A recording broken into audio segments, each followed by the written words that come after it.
ശ്രീ ഗുരുഭ്യോ നമഃ. പാദഭേദാസ് ഭരതനാട്യത്തിലെ നാട്യശാസ്ത്ര ഗ്രന്ഥം പടിയുള്ള പാദഭേദാസ് ആണ് കേട്ടോ. അതായത് ഫുഡ് പൊസിഷൻസ് ആണ് ഞാനിന്ന് നിങ്ങളുമായി ഷെയർ ചെയ്യണേ. അപ്പം നമുക്ക് എങ്ങനെ ചെയ്യാൻ നോക്കാം. അപ്പം ആദ്യത്തെ നമ്മൾ ഉത്കടിത എന്നുള്ള പൊസിഷനാണ്.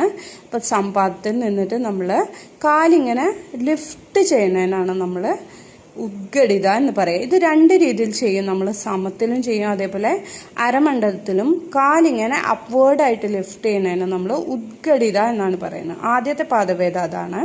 രണ്ടാമത്തെ സമപാദം, അതായത് ഫീറ്റ് ഇങ്ങനെ ടുഗദറായിട്ട് വെച്ചിട്ട് ഈക്വലായിട്ട് വെച്ച് നിൽക്കുന്ന ഈ ഒരു പൊസിഷനാണ് സമപാദം.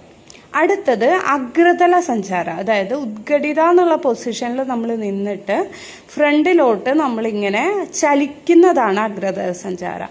അതേപോലെ നമ്മൾ ഫീറ്റ് ഇങ്ങനെ ഫ്രണ്ടിലോട്ട് ക്രോസ് ചെയ്ത് വെക്കുന്നതും ബാക്കിലോട്ട് ക്രോസ് ചെയ്ത് വെക്കുന്നതും അഗ്രതല സഞ്ചാരം എന്നുള്ള പൊസിഷനാണ്.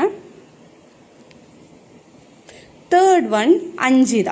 അഞ്ചിത എന്ന് പറയുമ്പോൾ നമ്മൾ കാലിങ്ങനെ ബെൻഡ് ചെയ്യുന്നതിനാണ് അഞ്ചിത എന്ന് പറയുക. നമ്മളിത് സാധാരണയായിട്ട് നാട്ടടവിൽ യൂസ് ചെയ്യുന്ന ഒരു പൊസിഷനാണ് നോർമലായിട്ട്. അടുത്തത് കുഞ്ചിത. കുഞ്ചിത എന്ന് പറയുമ്പോൾ നമ്മൾ ഫിംഗർ ഇങ്ങനെ ഉള്ളിലോട്ട് ഇങ്ങനെ കേർവ് ചെയ്ത് വെച്ചിട്ട് നമ്മൾ നിൽക്കുന്ന ആ ഒരു പൊസിഷനാണ് കുഞ്ചിത. അതായത് നമ്മളിങ്ങനെ കാലിങ്ങനെ ലിഫ്റ്റ് ചെയ്തുള്ള പൊസിഷൻ ആയാലും അതേപോലെ ഇങ്ങനെ ബാക്കിലോട്ടുള്ളതായാലും നമ്മളിങ്ങനെ നിൽക്കാൻ വേണ്ടി യൂസ് ചെയ്യുന്നതാണ്.